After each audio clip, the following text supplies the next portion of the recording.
Welcome to the Eye Opener. I'm your host, Michael Lewis. In the first 2 days of the new year, some key U.S. government departments and positions were still working overtime. When I say key positions, I mean people like President Trump and Secretary Pompeo. U.S. President Donald Trump returned to the White House early on the afternoon of December 31st. That's at least 1 day earlier than the original schedule. In this final stage in the fight for election integrity, President Trump's actions are watched closely by the public. On January 1st, Secretary of State Pompeo, an important ally of President Trump, also sent out a series of tweets. It looked like he was summarizing past achievements on the first day of the new year to share with us. But again, this is critical time in the pursuit of election integrity. Pompeo published photos that had sensitive words and sensitive people in it. This immediately triggered a frenzy of attention on the internet. It really was a frenzy, not an exaggeration. Let's take a look at a few of them.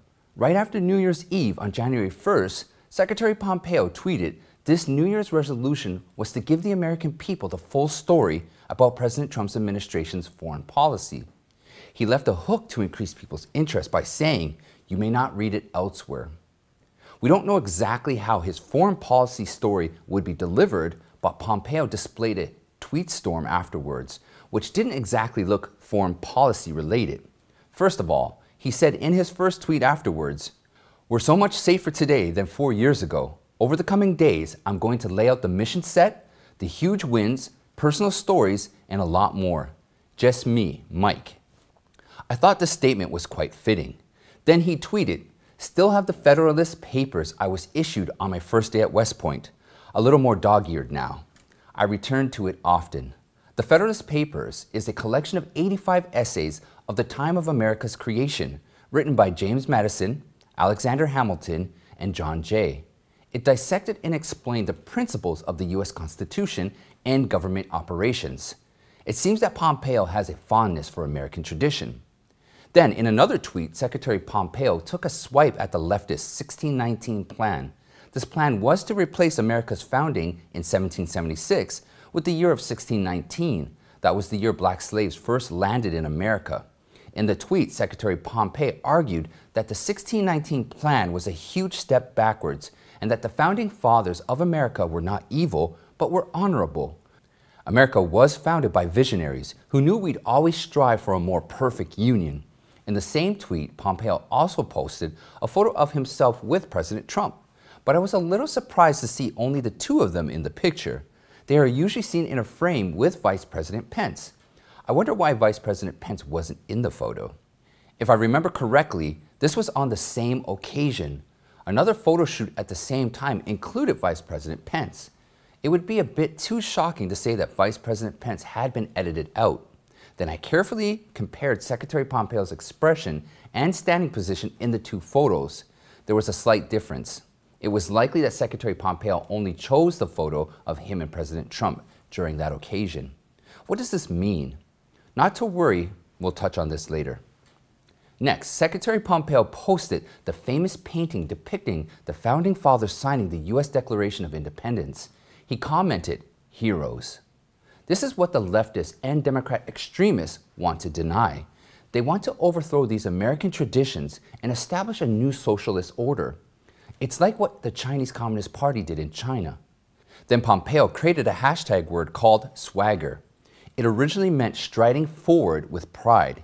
Here, Pompeo explained that the word could be interpreted as to represent America with pride, humility, and professionalism. We've done it. The next few tweets were interesting. He retweeted different photos, all with the same introductory message, and all with the hashtag swagger. He said, "Big challenges, great team. Securing American freedoms." The first picture he posted under the same hashtag keyword was of President Trump sitting with several senior U.S. military generals, with Secretary Pompeo on the opposite side. There was at least 12 people present, but there is no indication for the date when the photo was taken. Linwood also retweeted the photo and brought particular attention to the two paintings on the wall. One of the paintings is the Founding Fathers of the United States, General George Washington, whose crossing of the Delaware River has become a classic of American victory and determination to win. The other is President Harry S. Truman, who was an anti-communist during his presidency from 1945 to 1953. Due to the lack of seats by his party in Congress, his administration often faced interference from resistors. However, he still activated executive orders to abolish segregation in the military and dismiss thousands of communist sympathizers from the government in response to the Red Scare. During his presidency, the world changed dramatically. Germany and Japan surrendered, World War II was ended, the United Nations was created, NATO was established, the CCP seized power in China, the Cold War began, and the Korean War broke out, all of which happened during his presidency. Afterwards, Secretary Pompeo posted a series of photos with him and his colleagues from President Trump's administration, including Secretary of the Treasury Steven Mnuchin, which was not a surprise. However, Secretary Pompeo also posted a picture with William Barr, and someone commented below that Barr resigned from the Attorney General to be a witness for the President Trump team later on. In fact, Secretary Pompeo has always been supportive of Barr. For example, Secretary Pompeo publicly defended Barr when Barr was questioned after he resigned, praising his achievements, especially during his term of office, where he ended the Russia investigation of President Trump. Barr did not complain about the presidency when he resigned, but instead, he praised President Trump. These decisions led to the public's confusion. Following the previous tweets, Pompeo also posted a picture with the CIA Director Gina Haspel. There have been many rumors about her, such as that Haspel was injured, isolated in Guantanamo, is a tainted witness, and even died during the acquisition in Frankfurt. But from this photo posted by Pompeo, which side is Haspel really on? Under the photo, there are also netizens commenting that Haspel is going to be a tainted witness. Pompeo also sent a photo of him accompanying President Trump when he was praying at the White House. Secretary Pompeo has tweeted so much recently, so let's stop here. Generally speaking, Pompeo showcased the excellence of President Trump's administration, as well as the confident, upright, and proud mindset, which is particularly uplifting in this dark period of the election controversy. According to the current interpretation of the various elements in these photos, Secretary Pompeo is expressing the attitude that he will not give up and will continue to fight, and he appears to be well prepared. Everyone is curious about what's up with Vice President Pence. I've reviewed Mike Pence's Twitter post, and there's nothing unusual on his personal Twitter account. He had tweeted over the past few days mostly retweets of season's greetings, including President Trump's New Year's wishes.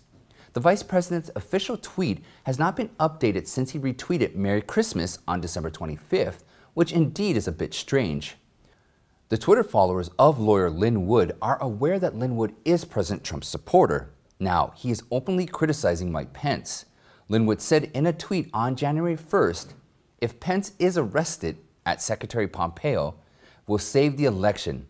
Pence will be in jail awaiting trial for treason. He will face execution by firing squad. He is a coward and he will sing like a bird and confess all," which surprised many people as the tone was very harsh. On January 1st, Lin Wood also tweeted his New Year wish list with 3 key things. First, replace Mike Pence with Mike Pompeo to chair Congressional Joint Session on January 6th.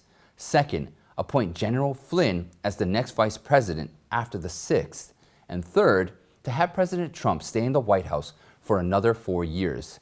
Lin Wood's views on Mike Pence are getting radical. Therefore, people have been criticizing him for that reason. But he didn't think so and still insists on his views. He even tweeted on the 31st that, wow, Mike Pence announces on New Year's Eve that he no longer plans to pursue a career in politics.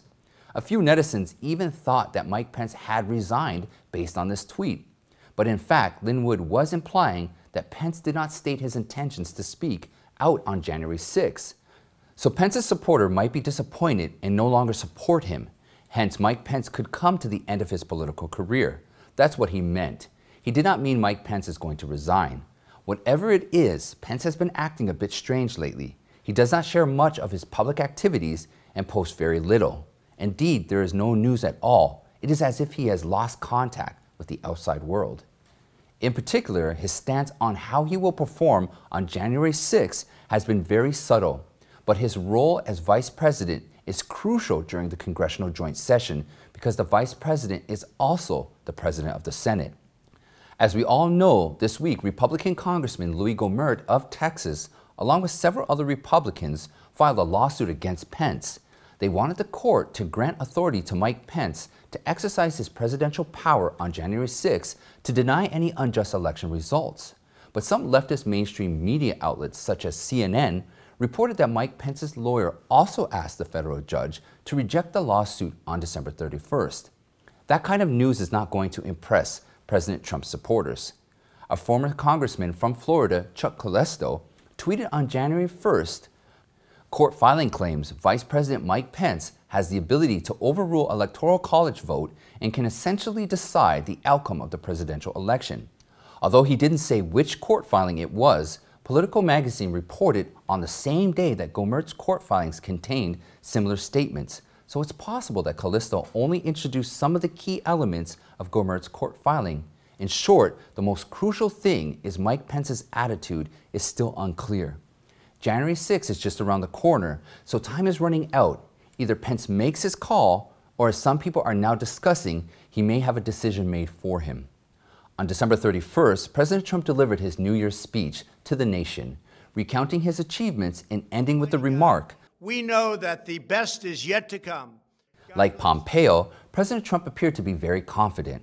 He also applauded the efforts of Republican Senator Josh Hawley and said others who made formal statements about challenging the election results on January 6, saying that America is proud of them. Senate Majority Leader Mitch McConnell, who does not seem to be very supportive of President Trump's efforts to defend the election, joined several other Republicans in a conference call on the afternoon of December 31st. The purpose of the call was to pressure Hawley not to participate in the challenge on January 6th. Unfortunately for McConnell, Hawley didn't show up for that call at all. McConnell said in an interview on December 31st that he has casted many votes in his lifetime, but the upcoming January 6th vote will be the most significant. Although McConnell is not supportive of President Trump's congressional efforts, he clearly knows the significance of this vote. According to the latest report from left-wing media CNN, the Republican Party has at least 140 people in the House of Representatives that are willing to stand up to challenge the Congress on January 6th, the highest it's been. No one is a fool unless they are pretending to be. With so much evidence of election in front of us, anyone with conscience and courage would definitely stand up and say no. In November, many media reported an incident that we have also mentioned in our previous programs. That is, the German Frankfurt server was seized by the U.S. military. The data of the Dominion voting system in nearly 30 states in the United States were allegedly all transferred to the server in Frankfurt. If the server is in the possession of President Trump's administration, it would be a very strong piece of evidence. But according to a recent interview with Patrick Byrne, an investigative journalist and the founder of the U.S. e-commerce company Overstock, he has said that a member of Congress was the first to know about the Frankfurt servers, but he used a public phone line to tell President Trump about this news. Byrne said it was a mistake. 12 hours after the call, someone in a U.S. Army uniform took the Frankfurt servers away. As to what kind of person took it is still not clear. That is to say, up to now, there's still no detailed explanation. Of course, if it can be confirmed that President Trump's team got the server, it would be good news. The Biden family scandal was widely publicized before the election when the contents of Hunter Biden's laptop were exposed. But since the corrupt U.S. forces are collectively refusing to do anything about it, the scandal has been kept at a standstill and little progress has been made. On December 30th, John Paul MacIsaac, the owner of the computer repair store that originally had Hunter's laptop, was interviewed by Newsmax to share about the consequences he has suffered. He revealed that after the incident was widely exposed, he had to close his computer repair store. In addition to that, he was also accused by some people of being a hacker. He said his credibility and business were heavily damaged as well. The label of hacker is especially harmful for someone who works in a computer repair store. The Biden family's scandalous news included their collusion with wealthy Chinese businessmen. The Chinese Communist Party's infiltration in the U.S. needs to be completely exposed as soon as possible, so that the world can see the truth in depth. According to an investigative report by the Associated Press in late 2020, a surprising fact was revealed. Chinese authorities are strictly controlling any investigation into the origin of the virus. The report revealed that the CCP granted hundreds of thousands of dollars to military scientists studying the origin of the virus, but strictly controlled the results of the research. Publication of any data must be approved by the Central Task Force established by Xi himself, and that the Communist Party selects only those they can trust and control to participate. Beijing's politicized control of virus research has also been an important factor in obstructing foreign countries from receiving information about the virus and hindering early testing. To this day, the pandemic continues. On December 30th, China discovered its first case of the virus variant from a female student who returned to Shanghai from the United Kingdom on December 14th. In the meantime, Wuhan celebrated New Year's Eve. Foreign media were surprised to see that while London and New York had empty streets, Wuhan, where the outbreak originated, was hosting large parties at such a dangerous time.